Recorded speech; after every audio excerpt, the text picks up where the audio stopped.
আমার হিন্দু ভাইরা, আপনি চুল কাটতে পারবেন কিনা? পারবেন কিনা বলেন? পারবেন। তার দোকান থেকে দই মিষ্টি কিনতে পারবেন কিনা?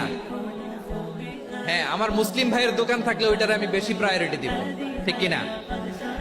কিন্তু যদি তাদের সার্ভিস নিতে চান, প্রোডাক্ট নিতে চান, পারবেন। তার দলিল সহিহ বুখারী, আম্মা জান আয়েশা রাদিয়াল্লাহু তাআলা আনহা বলেন, ইশতারা রাসূলুল্লাহ সাল্লাল্লাহু আলাইহি ওয়াসাল্লাম মিন ইয়াহুদিয়িন তুআমান ওয়া রাহানাহু দিরআহু মিন হাদিদ। রাসূল সাল্লাল্লাহু আলাইহি ওয়াসাল্লাম এক ইহুদির কাছ থেকে, কার কাছ থেকে? সবাই বলে নাই কার কাছ থেকে? আমার নবী, পেয়ারা নবী এক ইহুদির কাছ থেকে জব কিনেছিল। জব, বার্লি, যেটা দিয়ে রুটি বানায়।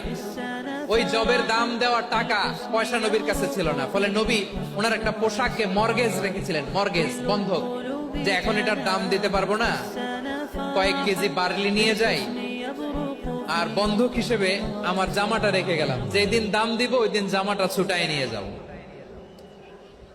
সুবহানাল্লাহ পড়বেন না? বাকিতে নিছিলেন, বাকিতে। দিরআহু মিন হাদিদ, লোহার তৈরি বর্ম, মানে যুদ্ধের পোশাক, লোহা দিয়ে বানানো।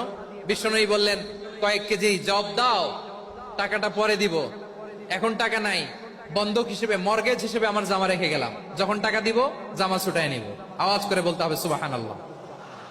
এ থেকে বোঝা গেল অমুসলিমদের সাথে ফিনান্সিয়াল ডিলিং করা যায়, অর্থনৈতিক লেনদেন করা যায়, কেনাবেচা করা যায়, প্রোডাক্ট কেনা যায়।